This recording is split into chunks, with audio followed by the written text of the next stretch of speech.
umemtumia kwa viwango vya mbingu kusogeza maisha yako, nafsi yako, roho wako kusogea mbele za Baba aliyeweka nafsi na roho. Mpigie Mungu wa mbingu na nchi makofi, aliyekuamsha asubuhi akakuleta katika nyumba yake. Ni kwa neema yake peke yake tuko katika nyumba yake. Haleluya. Ukiwa umesimama, acha nimsihi Roho Mtakatifu, yeye ambaye ni mwalimu, mshauri wa ajabu, Mungu mwenye nguvu, atuongoze. Baba, nanyenyekea chini ya mbingu zako.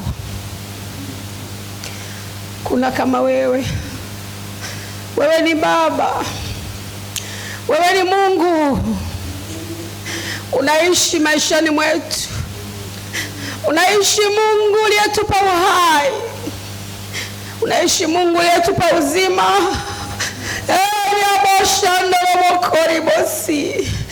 Hakuna kama wewe. Wewe ni hatua zetu. Wewe ni nguvu zetu. Wako waliolala wakuamka lakini umetuamsha. Wako waliotoka kufika lakini umetufikisha hekaluni mwako. Hakuna kama wewe. Nanyenyekea chini ya mbingu zako. Mungu uliyeniokoa, uliyeniita kwa makusudi yako, nanyenyekea kwako Yahweh. Raboshanda rabokori bosi. Riboshanda rababa. Uongezeke ndani yangu. Tumia akili zangu, fahamu zangu. Wewe Mungu Baba, Mwana na Roho Mtakatifu.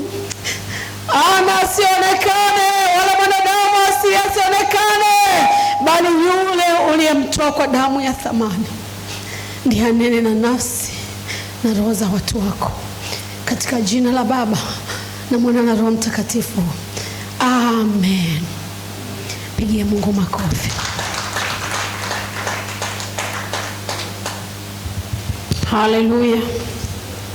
Basi nitaomba msomaji wetu akiwepo karibu kwa ajili ya Sunday School. Naweza kampatia maiki. Sunday School tunajifunza. Zima maiki hiyo. Iende kutumika lakini kwa imezimwa kwa upande wako, itawashwa tu. Sunday School tunajifunza mimi na wewe. Kwa neema ya Mungu, Jumapili iliyopita tulijifunza somo la huduma ya upatanishi. Na katika somo tulijifunza Jumapili iliyopita ilikuwa ni huduma ya upatanishi kupitia Roho Mtakatifu. Roho Mtakatifu katika huduma ya upatanishi. Leo tutajifunza kinywa cha mpatanishi. Kinywa cha mpatanishi. Kinywa cha mpatanishi si mtu tu wa kawaida. Huyo mtu ni mtu anayewakilisha mbingu. Ndio maana Isaya alipogundua kwamba yeye ni nabii ambaye amepewa kazi kubwa katika dunia hii. Kiangalia kitabu cha nabii Isaya, ni kitabu ambacho ni kikubwa katika manabii wenye kitabu. Hata tukienda vyuo vya Biblia, chuoni tunaambiwa tusome kwanza kitabu cha Isaya. Unaposoma kitabu cha Isaya, kimaliza mwalimu anakuambia soma Mithali yote, Zaburi yote, baada ya Mithali yote. Kwa nini? Isaya ni nabii ambaye alileta hata unabii wa Yesu Kristo kwamba atazaliwa. Na Isaya kwa kuzijua siri za mbingu, kwa kulijua kusudi la Mungu, ndipo Isaya akasema, Baba, ikiwezekana weka kaa la moto katika kinywa changu, ili kinywa kiwe na ulinzi. Na ndio maana hata ukiangalia katika taasisi za serikali au za watu binafsi, wahasibu, maaccountant, maauditor, wengi ni watu wapole ambao hawaongei sana. Na ukiona auditor au accountant au mhasibu mwongeaji sana, jua huyo ni kiungo cha hiyo kampuni kufanya marketing na kubalansi mfumo wa biashara au wakazi au wa taasisi, kwa sababu yule mwongeaji sana ni rahisi kubageni na kuzuia kwamba kampuni isifilisike au isikose masoko. Sisi tuliokoka, mimi na wewe, ni kinywa cha mpatanishi.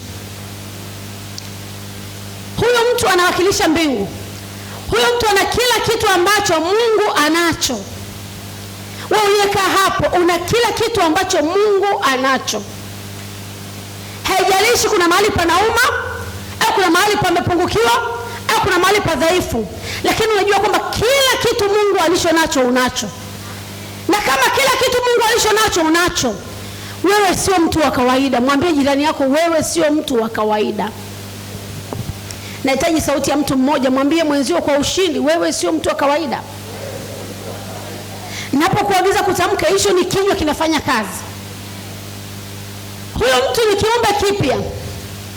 Huyo mtu maisha yake yako ndani ya Kristo. Kama unamuona huyo mtu, kama hapo ulipo, huyo mtu ambaye ni kiumbe kipya unamuona. Kama hapo ulipo unamuona huyo mtu ambaye si mtu wa kawaida, unamwona mtu ambaye ni kiumbe kipya, hebu mpigie huyo mtu makofi. Huyo mtu tu mpigie makofi. Huyo mtu ambaye ni wewe, jipigie makofi, maana wewe sio mtu wa kawaida. Nahitaji ujitambue, ujipigie wewe makofi ya kwamba sio mtu wa kawaida. Huyo mtu ni mwakilishi wa mbingu. Tuangalie Wakorintho wa pili 5:18-20. Ndiko kwenye msingi wa somo letu baada ya kuokoka. Wakorintho wa pili 5:20, na ikiwa msomaji amepata asome. Nitasoma kitabu cha Wakorintho wa pili sura ya 5 mstari wa 18 mpaka 20. Neno la Mungu linasema, lakini vyote pia vyatokana na Mungu aliyetupatanisha sisi na nafsi yake kwa Kristo, naye alitupa huduma ya upatanisho. Yaani Mungu alikuwa ndani ya Kristo akiupatanisha ulimwengu na nafsi yake, asiwahesabie makosa yao, naye ametia ndani yetu neno la upatanisho. Basi tu wajumbe kwa ajili ya Kristo, kana kwamba Mungu anasihi kwa vinywa vyetu. Twawaomba ninyi kwa ajili ya Kristo, mpatanishwe na Mungu. Amen. Anasema Mungu ndani ya Kristo. Mungu ndani ya Kristo. Kumbuka, Mungu ni neno. Hapo mwanzo kulikuwa kwa neno. Huyo neno alitoka kwa Mungu. Huyo mwanzo alikuwa Mungu. Katika Yohana 1:1, hapo mwanzo alikuwa kwa neno. Huyo neno alitoka kwa Mungu. Huyo neno alikuwa Mungu. Kwa maana Mungu alipoona kwamba wanadamu tumeangamia, kama kipindi cha Nuhu, jinsi ambavyo watu waliangamia kwa maji, wakateketea, wakafa, wakapotea, aliye mkubwa hadi mdogo, mnyama na kila kitu kiliteketea. Mungu akaona jinsi ambavyo kile kimefanyika, akasema sitaiangamiza tena dunia kwa maji. Na ndio maana ukisikia kimbunga nini, sijui mafuriko gani, sijui uko kwa China kuna, usiogope. Mungu amekiri hata kwa jinsi akaona kwamba yeye Mungu ambaye ni neno na mwanae ni neno, akaona aingie kwa mwanae aje kwetu duniani, ili mwanadamu wa nyama kama mimi na wewe tusiamini mpaka tutomase, kama kushika kama Tomaso alivyopapasa ya kwamba nionyeshe vidole, nionyeshe mikono, nionyeshe alama, shika moyo wake. Tuamini ya kwamba yuko Mungu anayeokoa kwa njia ya Yesu Kristo. Anasema huyo neno ambaye ni Kristo aliupatanisha ulimwengu na Mungu. Baada ya kuokoka, Yesu amekaa katikati. Yesu yuko hapa, wewe uko hapa, Mungu yuko hapa, akatupatanisha tukawa na sisi ni neno. Wewe ni neno. Na ndio maana baada ya kuokoka, Mungu Baba, Mwana na Roho Mtakatifu anakaa ndani yetu. Mungu amewekeza katika maisha yetu. Haleluya. Jumapili iliyopita niliwafundisha nikasema kwamba Mungu alichokuja kutafuta duniani ni nafsi iliyopotea.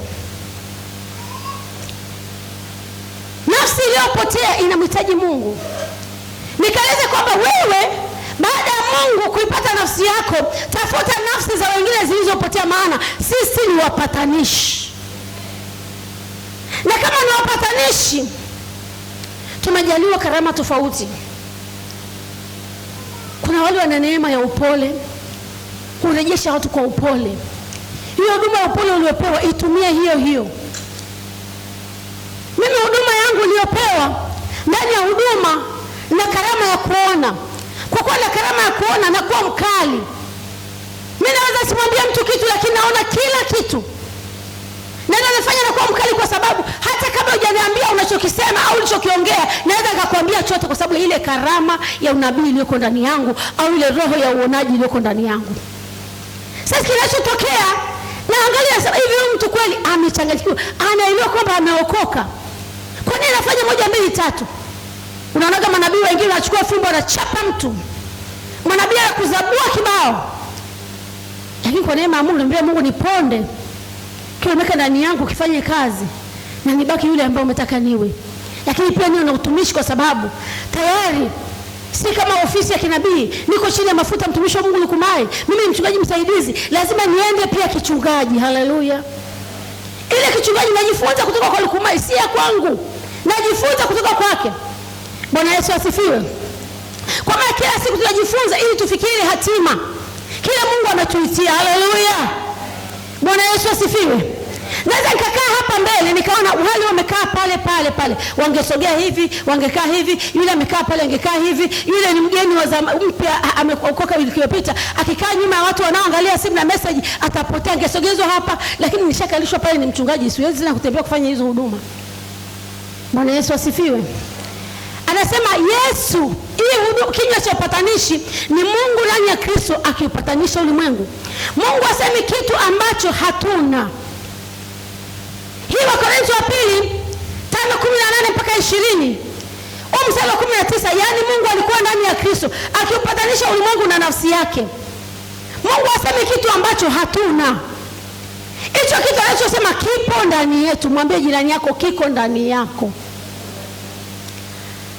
Anasema ametupa neno la upatanisho. Ametia neno la upatanisho ndani yetu. Haleluya. Sasa basi tu wajumbe kwa ajili ya Kristo. Mungu anasihi kwa vinywa vyetu. Mungu anasihi kwa vinywa vyetu. Mstari wa 20 anasema basi tu wajumbe kwa ajili ya Kristo. Kana kwamba Mungu anasihi kwa vinywa vyetu. Taomba ninyi kwa ajili ya Kristo mpatanishwe na Mungu. Kanisani ukikaa ukaona mwenzio amekwazika au hayuko sawa, mrejeze huyo mtu kwa upendo. Inasikitisha kwamba unasikia habari kama mchungaji kwamba fulani hayupo, kakwazwa na fulani, alafu yule fulani amekaa yupo. Inawezekanaje kama ni mpatanishi? Inawezekanaje kama Mungu wake kala moto kwenye kinywa chako? Inawezekanaje kama wewe ni mjumbe kwa ajili ya Kristo? Inawezekanaje kama wewe umejaa neno la Mungu ndani yako na sali mwaka na miaka na miaka? Mwingine atasema na miaka 10 ya wokovu, 15 ya wokovu, lakini anasababisha mwingine anarudi step nyuma. Kwa maana tunahitaji kupokea hiyo neema kwa upya mbele za Mungu. Hata kama tumeokoka, tupokee neno la Mungu kwa upya. Mimi wakati najifunza haya masomo, Mungu alibadilisha sana. Haleluya. Mtu mmoja akanipigia simu na gari yetu barabarani njiani huko. Akasema hii gari imekaa barabarani sababu ya kibali fulani hivi na hivi, imekaa siku 3. Mwenye gari hii anataka alipo 500 kwa kukaa siku 3 kando ya transport aliyopatana. Nikawa mkali papa. Nikakumbuka mimi ni mpatanishi. Nikamwambia ndugu, mwambie ile 500 italipwa. Tena kwa kutokuchelewa na irusha sasa hivi ili ajue wala hakuna shida. Haleluya. Sikutaka kwamba ametaka kwa hila au kwa kitu gani. Nikajua vyote vyatokana na Mungu na kinywa cha kuita pesa zije. Kama na kinywa, kwa nini nipambana na shilingi 500? Kwa nini upambana na shilingi 100? Kwa nini upambana na shilingi 10,000 na usijali mwambie onyesha hesabu. Na usibwe onyesha hesabu. Una kinywa cha mamlaka. Una kinywa cha kumiliki. una kinywa cha kusimamia, una kinywa cha kuongoza, una kinywa cha kutawala, una kinywa cha kuvuta nafsi nyingine kwa Kristo. Haleluya. Neno katika hii Wakorintho wa pili 5:20 anasema kana kwamba Mungu anasihi. Unajua kusihi, neno kusihi ni kama kutaka yani kuomba. Neno kusihi ni shauku ya Mungu, yani kusihi. Bwana Yesu asifiwe. Mtu anamwambia mwanangu Glory pale, na kusihi ufanye moja mbili, na kusihi. Kusihi yani anaona kama vile yani kusisitiza, kwa sababu bila kutumia hili sisi wa Mungu aliyotusihi, ina maana ukikataa kuwa mjumbe unataka Mungu akuachie kwa dunia, unataka shetani akupige, unataka dunia ikutumie.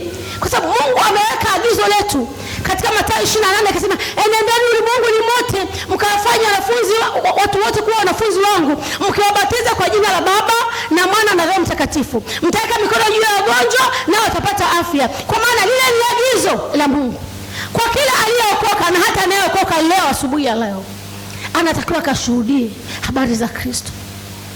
Sasa utashuhudiaje endapo ujue wewe una kinywa cha upatanishi? Ukiona kinywa cha upatanishi, sio wewe unayeishi bali Kristo anayeishi ndani yako. Na kama una kinywa cha upatanishi, pale uliposimama unapoongea iko mamlaka, iko falme. Wewe ni mtu mmoja mbele za Mungu. Upatanishi ni jeshi. Bwana Yesu asifiwe.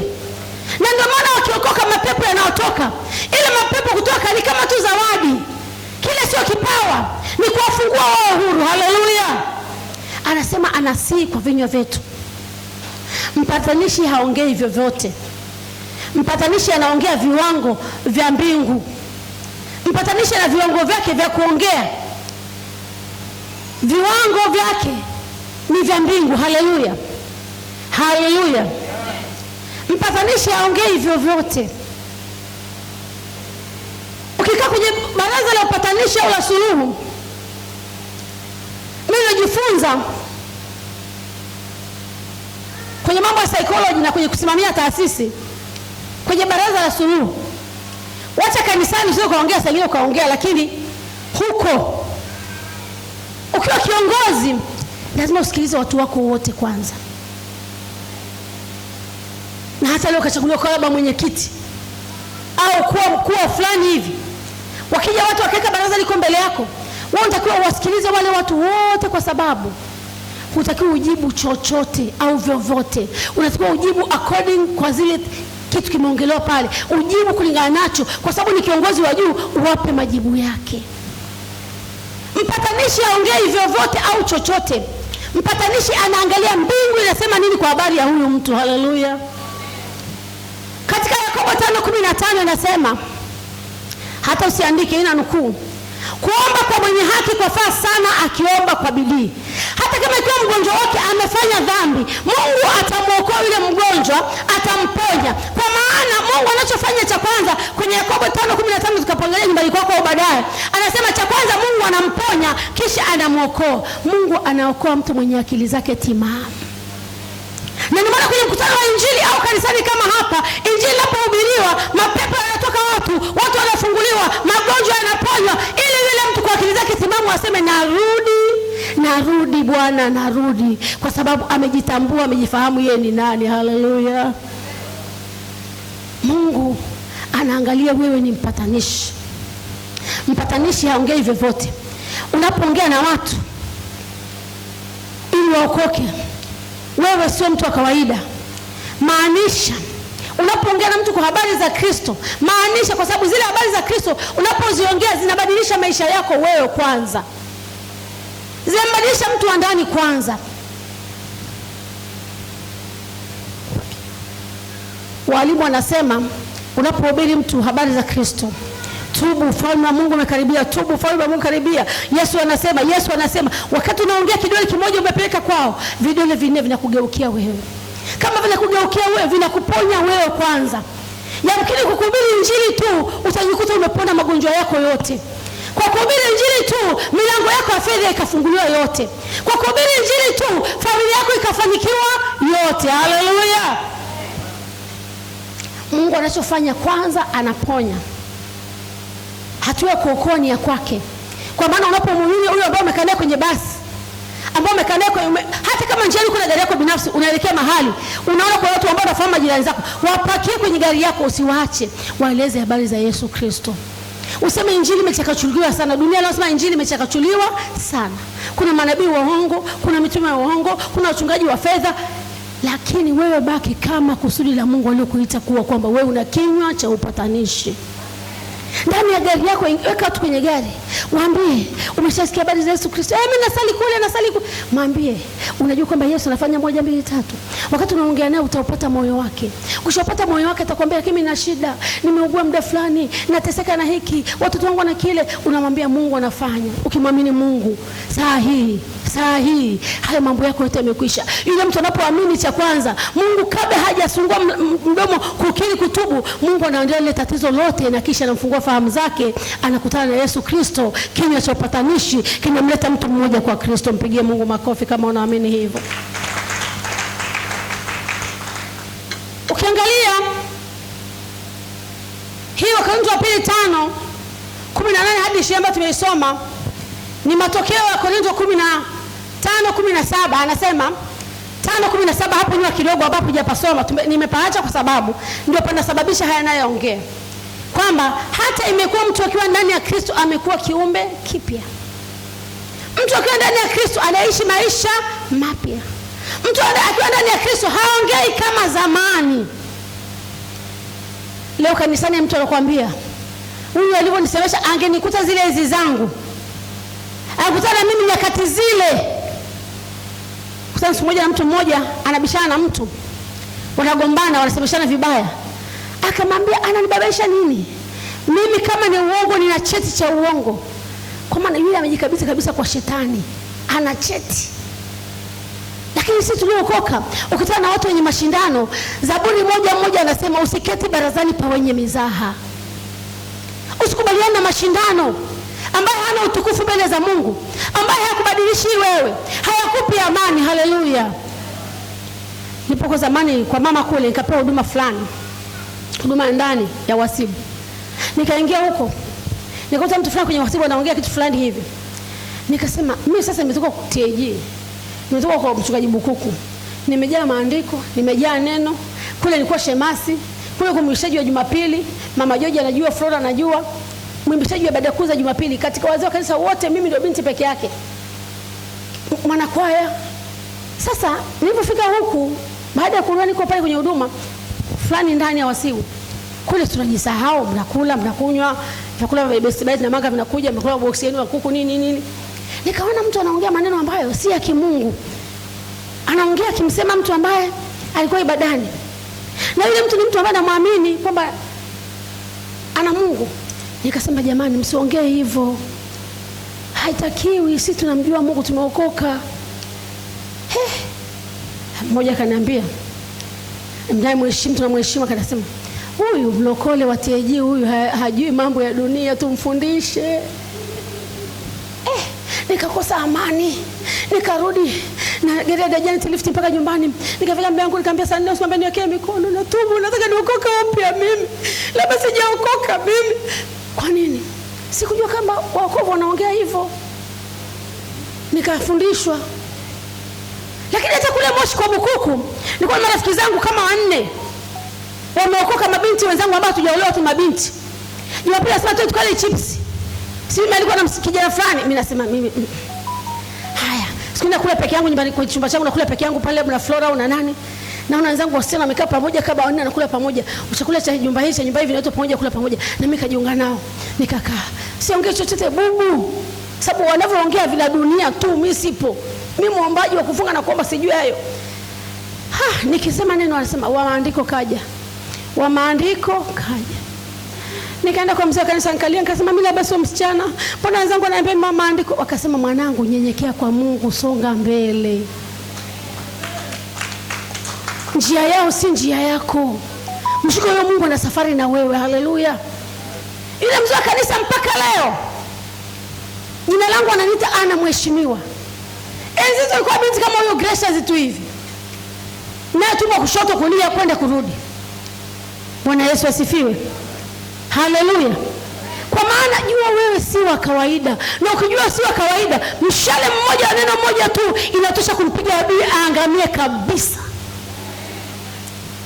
Ukijua wewe si mtu wa kawaida, unacho kinywa cha upatanishi, hakuna adui atamtesa ndugu yako, hakuna adui atatesa maisha yako, hakuna adui atalitesa kanisa la Mungu. Kinywa cha mpatanishi. Kinywa cha mpatanishi ni kinywa ambacho Mungu ametia neno la upatanisho ndani yako, ndani ya nafsi yako. Bwana Yesu asifiwe.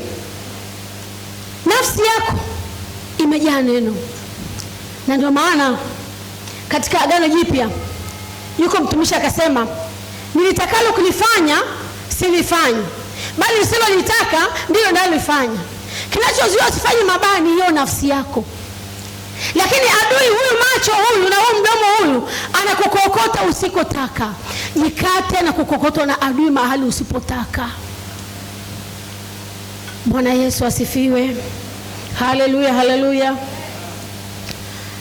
Tuangalie katika Luka 4:22. Kutokea kwenye kinywa chako Mungu anataka upatanishe ulimwengu na yeye. Kinywa cha upatanishi kimejaa neema. Luka 4:22, msomaji asome pale. Soma kitabu cha Luka sura ya 4 na mstari wa 22. Neno la Mungu linasema, wakamshuhudia wote wakiyastaajabia maneno ya neema yaliyotoka kinywani mwake, wakasema, huyu siye mwana wa Yusufu? Amen. Haleluya. Anasema wakamstaajabia wote kulingana na kile ambacho kitamka, kwa sababu neno lako limejaa neema. Haleluya. Mwambie jirani yako, neno lako limejaa neema. Yamkini leo wewe ni mpatanishi, yamkini leo wewe ni kiongozi, yamkini wewe ni msimamizi, lakini ukijua kwamba kinywa chako ni cha upatanishi, utafanya hata utaushangaza ulimwengu. Jipigie makofi wewe mwenyewe kama wewe ndiwe, jipigie makofi wewe kama wewe. Anasema wakastaajabia wakisema, je, huyu sio mwana wa fulani? Unapoona maneno yako sio ya kawaida, wanapoona unachotamka au unachofanya si cha kawaida, ndipo anaanza kujiuliza kwamba huyu ni nani? Je, huyu ni nani? Bwana Yesu asifiwe. Na ndio maana yule kijana mdogo alienda kwa bwana wake, akaenda akamwambia, ungekuwa kule kwetu wewe mtu mkubwa wa jeshi usingekuwa na ukoma, kwa sababu alikuwa hana cheo, ni mfanyakazi wa ndani, hajulikani na chochote, lakini anamjua Mungu wa nabii wa Mungu anayetembea naye. Usitaki kujua mambo ya ulimwengu anasema nini, usitaki kujua habari ya taarifa habari anasema nini, jua ya kwamba wewe ni nani. Haleluya. Wakati wa corona tumeambiwa mtu mmoja kule kutoka Ubelgiji kule Arusha amepata shida hiyo na ameokoka kutoka Calvary. Tulikaa pale mama Mremi na Flora na Glory Pegodi na mama Subiraga na mwingine sio nani kama 5 hivi. Tukaomba. Wanaokumbuka kama nakumbuka vizuri, mimi baada ya kuona TV zinaonyesha lile bubbles la corona kile kwenye simu na mkono, sijui msigusiane, sijui msikumbatiane, sijui msikae kwenye watu wengi, msipumulie. Niliposikia zile habari ndani yangu kamwambia Mungu, jina lako ni kubwa kuliko hivi vibabu vya corona.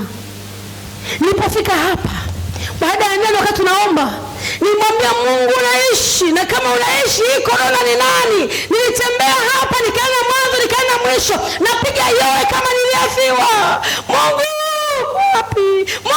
Mungu, ninalia napiga mayowe. Baadaye nikalala hapo nikaomba. Nilipoomba nikaonyeshwa Tanzania ikiwa kama snow nyeupe inawaka kama taa, kuanzia kilimani juu mpaka chini inawaka snow ya silver inang'aa, na katikati yake mkanda wa zambarau. Nilipomaliza nikamshirikisha mmoja kati yetu, akaniambia tuambie wote. Tukaambia wote. Mmoja kati yetu akapiga simu Arusha kwa nabii mmoja, amwambia maana hilo jambo. Na mimi kaenda kumwambia mchungaji wangu ni Walukumai. Akanambia hata kama corona inaingia Tanzania, lakini Tanzania itakuwa nchi ya kifalme. Huyu naye Arusha alimwambia manabii wawili Arusha, wakamwambia hiyo maono aliyoonyeshwa mtumishi wa Mungu, Tanzania itakuwa nchi ya kifalme na itakuwa mji wa makimbilio. Baada ya hapo nikageuka sasa, nikaanza kusoma ramani ya Tanzania. Nikaanza kuangalia mbuga za wanyama, rasilimali tulizonazo, misitu tulionayo, mbuga tulizonavyo, vyanzo maji tulivyonavyo. Nikamwambia Baba, nikatazama alama ya Tanzania, nikaona twiga amewekwa. Nikaenda kwenye kamusi, kwenye vitabu, nikakuta twiga ni alama ya amani. Nikasema oho, kumbe amani ni twiga. Kama amani ni twiga, sisi tumeokoka, ni watu wa amani. Natangaza uzima na ushindi na Tanzania, hakuna atakayekufa, na kama atakufa tunamcha Mungu, tutabakia kuwa mbegu kwa kile nilitamka na Mungu alifanya. Nikafika mahali marafiki zangu kama nyie, mkawa wengine waji kanisani, waume zao wamepewa kufanya kazi manyumbani, wengine wanaogopa corona. Nakuja tu mama mimi na majosi ya Kobinda hapa, mama Kodi mbana akashika na kona, akashika kavaa koti pale. Nikasema oho, nimebaki mwenyewe, alikumana nikokota kanisani. Unajua mwanadamu mwenye mwili wa kawaida kuna saa anaogopa, si unajua? Lakini nikasema Mungu, mimi nitapita katikati yao. Haleluya. Tukafika Tabata chuo cha Biblia, moyo wangu umejaa Tanzania. Ikafika siku ya Ijumaa, nikamwambia iko Alhamisi, nikamwambia mchungaji wangu ambaye ni mwenye chuo, nikamwambia ninakuomba tufunge kwa ajili ya nchi yetu kesho siku ya Ijumaa. Tufunge na kuomba tuiombee nchi. Tusimame na andiko hivi na hivi na hivi. Akasema jamani, mwenzetu ameshauri. Kama mwenzetu ameshauri tufanyeje? Wakasema huyu aliyeshauri asimamie maombi ya Ijumaa. Haleluya. Natoka kwenye chuo cha Biblia, nafika jioni, rais anatangaza kuanzia kesho Ijumaa watu wafunge siku 3 bila kunywa kwa ajili ya nchi. Nikajua Mungu yuko kazini. Kama Mungu akiwa kazini, atagusa hata marais, watahusika na nchi yetu. Haleluya. Wewe una kinywa cha kupatanisha. Usiangalie ukubwa wa tatizo, usiangalie ukubwa wa jaribu, usiangalie ukubwa wa tatizo katika nyumba yako, usiangalie ukubwa wa tatizo katika nyumba ya Mungu, usiangalie ukubwa wa tatizo katika familia. Wewe una kinywa cha upatanishi. Sema neno la Mungu kwa ujasiri. Simama nafasi ya Mungu. Hata kama na mhubiri mwingine labda ana kansa, na wewe unaona viashiria vya kansa, muombe yule mwenye kansa. Mungu akimponya, kidole kimoja kikimponya, vile vinaondoa kansa yako yote. Sababu Mungu anaangalia, je, unatumikia kusudi? Unatumia kusikia kusudi? Hezekia akamwambia Mungu, walioko hai, mimi nilioko hai, ninaweza kukutukuza. Baba, niongezee miaka kwa sababu nina kusudi na wewe, nina mpango na wewe, nina kazi na wewe. Nabii Isaya anasema, je, Mungu kwa habari yangu mimi, macho yangu yanaona bado utumishi, macho yangu yanaona vitu vikubwa. Mungu akamwongezea miaka 15 Hezekia akaishi. Kilichompa kuishi Hezekia ni kinywa. Kilichompa kuishi Hezekia sio pesa zake benki, sio mali zake, sio manyumba, sio magari, sio watu. Kinywa cha upatanishi kati yako na Mungu. Haleluya. Mungu, Biblia inasema kilichozaliwa kwa roho ni roho, na kilichozaliwa kwa mwili ni mwili. Wewe ulipozaliwa ilikuwa ni Adamu wa kwanza aliyepulizwa pumzi. Haleluya. Nasema haleluya.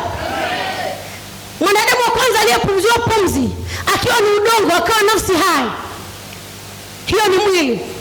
Na ndio maana wazaliwa wanafanya na baba yako na mama yako na shangazi yako na mjomba wako, hata kama ni mlevi. Huyo ni mwili. Lakini baada ya kuokoka tumezaliwa na mbegu isiyoharibika, Yesu Kristo, ambaye ni roho mwenyewe ambaye anabadilisha maisha yetu. Haleluya. Watu watakushangaa.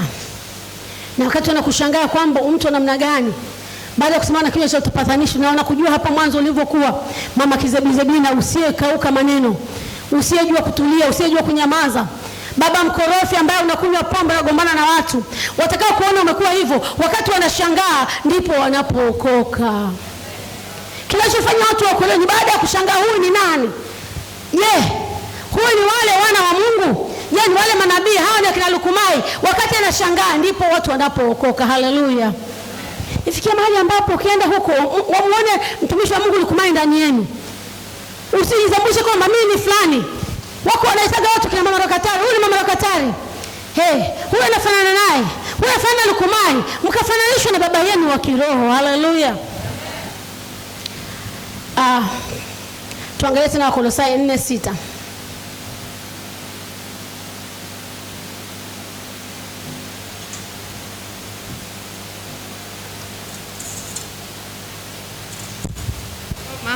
Kitabu cha Wakolosai sura ya 4 na mstari wa 6, neno la Mungu linasema, maneno yenu yawe na neema siku zote, yakikolea munyu, mpate kujua jinsi iwapasavyo kumjibu kila mtu.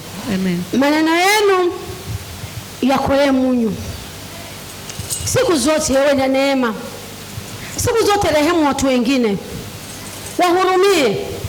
Hata kama mtu amekuuzi, mhurumie, sababu wewe una neema. Haleluya. Usilinganishe naye ukasema mbona mimi nimeokoka naye ameokoka. Wewe una neema, hiyo neema yako itambadilisha yeye. Maneno yenu yajae neema, maneno yangu, maneno yako yawe na neema. Maneno yako yanajaa neema kwa sababu maneno yako yana uwezesho wa kiungu. Haleluya. Maneno yako nimekuambia si maneno ya kawaida. Wewe si mtu wa kawaida.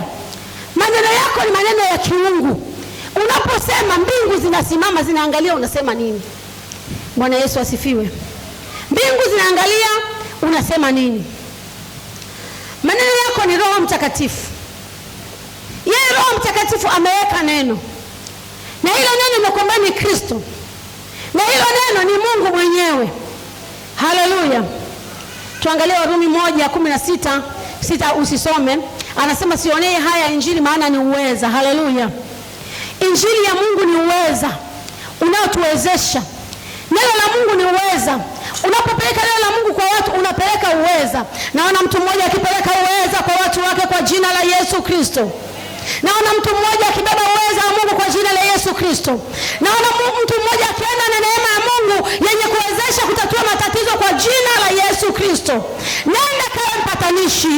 Nenda kawe mpatanishi. Kimaneno yako yajae munyu. Kinywa chako kijae neema.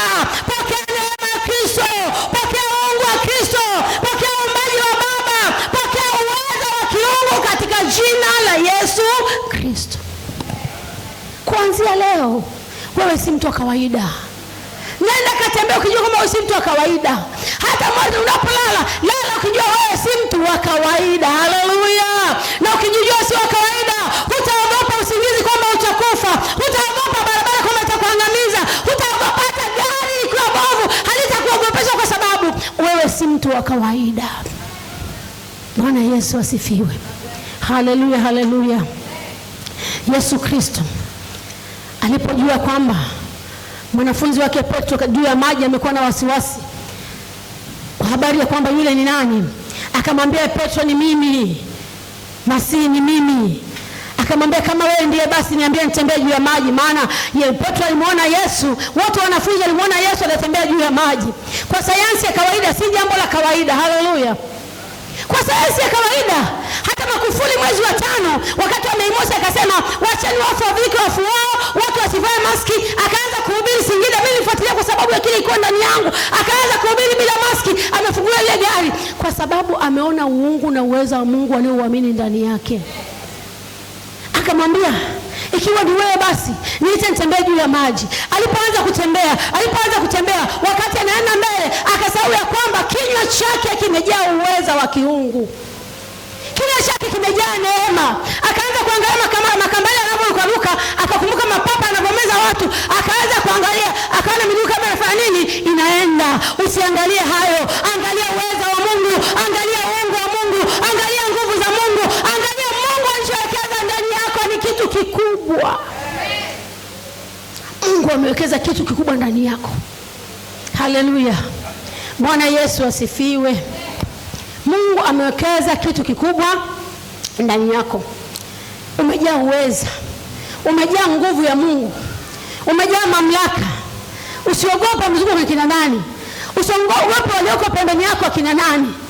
Maisha yangu niliyoishi mimi, maisha yangu niliyopita mimi, nimekutana na vitu vizito vikubwa, lakini ninapoangalia uweza wa Mungu na nguvu za Mungu na kile nilichokiamini, nikiangalia pale aliponitoa, siongelei sasa miaka hiyo iliyopita huko, nikiangalia pale aliponipita, nikifika pale amenipitisha mpaka hapa. Hata kuacha mimi nilipozaliwa kitovu changu kikatwe na bati, kiingia tetanus nife, nilipotambaa kama mtoto nyoka kunigonga vijijini kule. Ninauona uweza wa Mungu, naziona nguvu za Mungu, naona ile mamlaka ya Mungu, na ndipo najua kwamba mimi si wa kawaida. Mwambie jirani yako wewe si wa kawaida. Haleluya. tuna nguvu, tuna mamlaka. Fungua kinywa chako kwa mamlaka. Fungua kinywa chako kujua kwamba maneno yako si neno lolote, bali ni ile ambalo Mungu amekuagiza useme. Haleluya. Neno Mungu nasema amani ya Kristo ikaamua mioyoni mwenu. Unapoambiwa useme neno mahali, kama usikie amani usiseme hilo neno. Kunyamaza, anasema ukimya au kutokujibu hugeuza wingi wa ghadhabu. Bwana Yesu asifiwe. Hamjaona katoto kanafuata na mzazi wake, kamekosea kabisa, kamevunja semosi, kamevunja sisi chombo cha thamani ambacho mzazi hawezi, kamepasua redio, anafuata na mzazi kwa ghadhabu, kwa nguvu, kwa hasira, kananyenyekea, nisamehe, nisamehe, kanapiga magoti, kanalia, kananyamaza. Kwa nini ulifanyaje? Mikono ilikuwaje? Kimya. Yule mzazi anageuza ile ghadhabu, anasema hivi, hii ni siku ya kupasuka ili jagi, na kila siku imeumbwa kwa siku yake. Huyu mtoto anakosa, hata kama ingepasua, hata kama ni mimi ningepasua ili jagi, yule mtoto anarehemika. Unaponyamaza kimya, Mungu analeta neno la hekima ndani yako. Unaponyamaza kimya, Mungu anakupa kinywa cha upatanishi. Haleluya. Leo hata kwenye utumishi, viongozi kwa viongozi wanasemeana maneno. Mimi nanishangaza, lakini mimi nanishangaza. Unakuta mtu kanisani, kiongozi kabisa, anasema neno juu ya mwingine, au kwenye uongozi au kwenye waimbaji wa kwaya au praise, mtu anamsema mwingine. Wewe unataka umpatanisha, afu unakaa unasema wenzako. Unakaa wewe mwombaji kweli, afu unasengenya wengine. Unakaa unamcha Mungu, alafu unaanza kukagua watu kanisani, kuweka watu kwa mafungu. Kila mtu hupanda kwa wakati wake. Kila mtu huenda kwa majira yake. Unamdharau leo, kesho utamshangaa. Unamdharau leo, utamwona kesho akiwa mtu mwingine. Beba kinywa cha upatanishi. Beba kinywa cha upatanishi. Beba kinywa cha neema ya Mungu ili uweze kuwapa watu majibu yao. Kinywa cha upatanishi kinaleta majibu. Hata Yesu alipoambiwa mauti yako sufuriani, hakuhangaika, akasema leteni chumvi. Unajua neno la hekima huo ni ufunuo. Wanapata ufunuo walionyamaza mbele za Mungu. Wanapata ufunuo wasiofungua kinywa chao kwa haraka. Akachukua chumvi akaweka tu, chakula kikawa salama. Haleluya. Wewe una kinywa cha upatanishi wewe. Wewe una kinywa ambacho kimejaa neema wewe. Haleluya. Unapokuwa na kinywa cha upatanishi na ukijua kwamba umejaa neema, umejaa uweza, ndipo atakapomfungua mlevi. Haleluya. Ndipo atakapomfungua kahaba. Unafikia makahaba wanapenda kazi ya ukahaba? Mimi nakuambia kweli hawapendi. Haleluya. Mimi nafuatilia kwa madaktari, naongeaga na watu. Mimi nina neema ya kuongea, ya kuudadisi. Haleluya. Siku moja nikaingia mahali mtu afanyia x-ray, Aga Khan hospital, moja x-ray kasomea Muhimbili kwenye screen. Nikaingia kule, kumbe leo jasiri wangu lionao tu nikaingia mpaka chumba cha madaktari. Wamevaa makoti yao ya kijani, mimi sina kijani. Nikaingia humo, tunasoma screen. Wanasema Kiingereza pale, hii ubongo uliguswa hapa, hii kagusa hapa, ikasogea hapa, inaeleza. Na mimi sana tafsiri Kiswahili najua kutafsiri. Nikasema kabisa hiyo yes. Tukaendelea pale.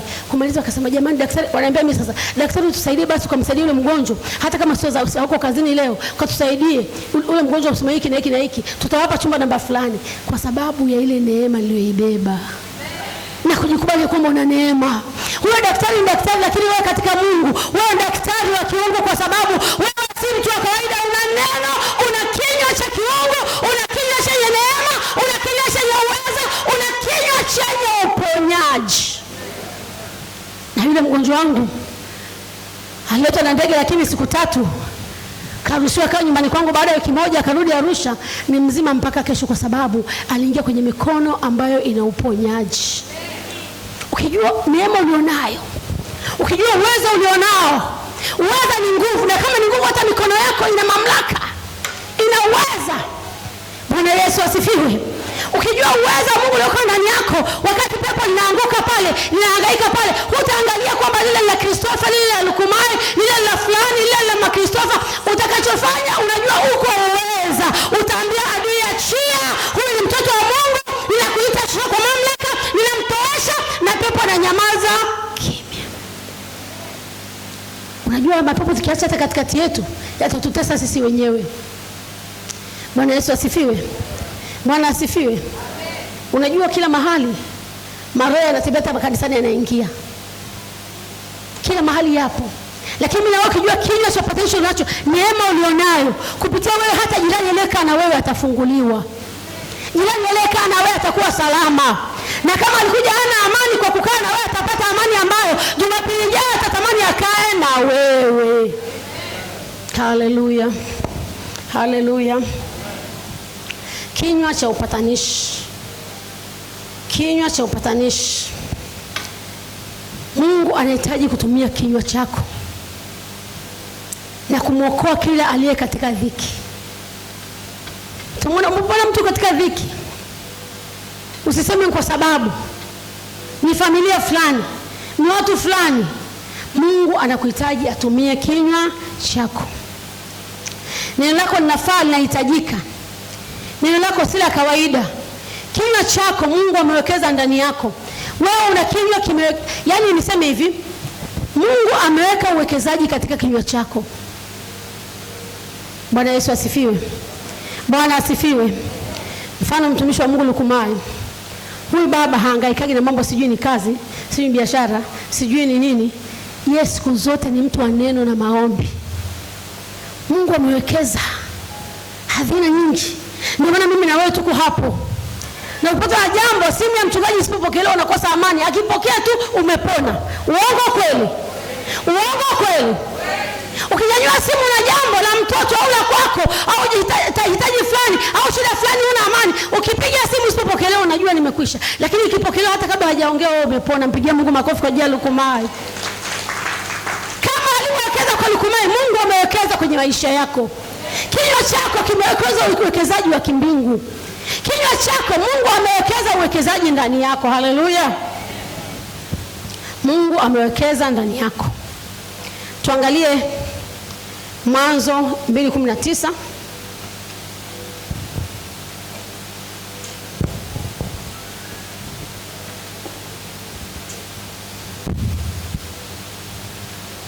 Nitasoma kitabu cha Mwanzo 2 na mstari wa 19. Neno la Mungu linasema, tazama mtumwa wako ameona kibali machoni pako, nawe umezidisha rehema zako ulizonifanyia kwa kuponya nafsi yangu. Mwanzo 2:19 asema Bwana Mungu akafanyia kutoka katika ardhi kila mnyama wa msituni na kila ndege wa angani, akamletea Adamu ili aone awaiteje. Kila kiumbe hai jina alilokiita Adamu likawa jina lake. Haleluya. Kuanzia leo pokea kinywa cha mamlaka, pokea kinywa cha uumbaji, pokea kinywa cha kumiliki, pokea kinywa cha kubadilisha. Haleluya. Simama kwa miguu yako, twende tukamwombe Mungu kwa habari ya vinywa vyetu. Mungu amewekeza ndani yako. Nimesoma hiyo Mwanzo 2:19 kuonyesha jinsi ambavyo Mungu alimwambia Adamu kila atakachokiita. Na sisi tumeambiwa hapa na neno la Mungu ya kwamba katika Wakorintho wa pili 5:18 hadi 20 anasema sisi ni wajumbe kwa ajili ya Kristo. Mungu anatusihi kwa vinywa vyetu tupatanishe ulimwengu na Mungu. Mungu anasihi kwa vinywa vyetu tupatanishe ulimwengu na Kristo. Mungu anatusihi. Mpendwa, tukitembea katika kusudi la Mungu, tukijua uwezo na neema iliyoko kwenye vinywa vyetu, tutawapatanisha wengi na Mungu. Haleluya. Karibu na wewe Mungu wangu, karibu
Fungua kinywa, tamka, mwambie Mungu, nahitaji hiyo neema ya kiungu katika kinywa changu, nahitaji neema ya kiungu. Nipe roho ya upatanishi, anzisha kazi njema ulioweka ndani yangu baada ya kuniokoa. Mwambie Baba, fungua kazi yako, fungua kazi yako, fungua kazi yako katika maisha yangu. Nafsi yangu, nafsi yangu, omba, omba, omba, omba, omba. Baba, katika jina la Yesu. Rabosha, rabokoni, katika jina la Yesu Kristo, asubuhi ya leo ninakuja mbele zako Mungu wangu na Baba yangu.